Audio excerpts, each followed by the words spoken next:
Eu sempre disse que esse é um módulo mais técnico, mais detalhado e um pouco mais longo, mas é tranquilo aí para você ir aprendendo também. A gente separa isso aqui para você poder voltar e, se for o caso, olhar a explicação somente de uma parte, não perder tanto tempo aí com uma aula mais longa.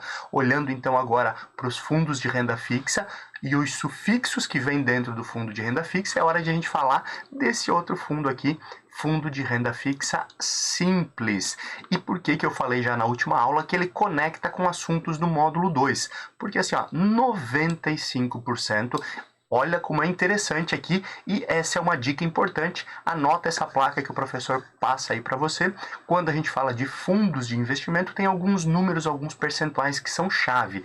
80%, você vai ver que ele é muito comum, principalmente aí em quantidade do patrimônio líquido que pode ser aplicado.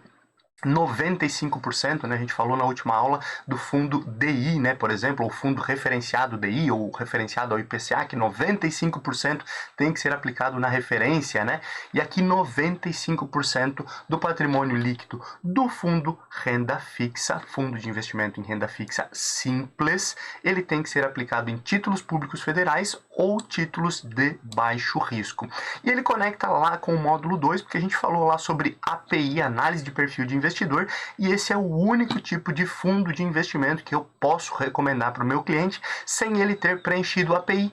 Lembra disso? Se não lembra, está na hora de daqui a pouco voltar lá para análise de perfil de investidor no módulo 2, onde a gente falou sobre o suitability, né, sobre a adequação de perfil, e olhar esse tema novamente. Mas esse fundo, já que estamos falando de fundo, o fundo de renda fixa simples, não precisa de API e também não precisa assinar o termo de adesão e risco. Lembra que na documentação do fundo eu tenho que assinar o termo de adesão e risco, dizendo que eu estou ciente, que recebi toda aquela documentação, inclusive. Lembra disso aí? Se não lembra, volta algumas aulas, a gente já falou sobre isso, mas aqui todas as coisas se conectam, e na Francesca Educação Financeira é assim. A gente te ensina de verdade, mesmo que seja aqui num curso gratuito que você acompanha pelo YouTube.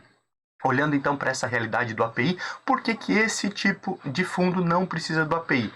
Justamente pelo percentual, ou seja, quase 100%, 95% vão ser em títulos de baixo risco, baixo ou baixíssimo até, em títulos públicos federais, né, que também tem um risco muito pequeno aí de o governo ou dessas empresas aí, das instituições que emitem títulos públicos, títulos privados de baixo risco, de quebrarem e você ficar sem o seu dinheiro.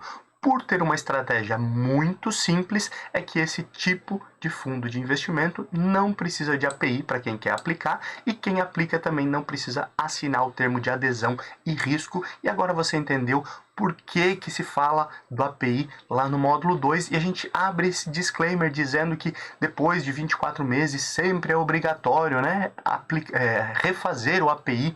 E aqui você lembra que lá atrás a gente fala que, com exceção dos fundos de renda fixa simples, que não precisam de API.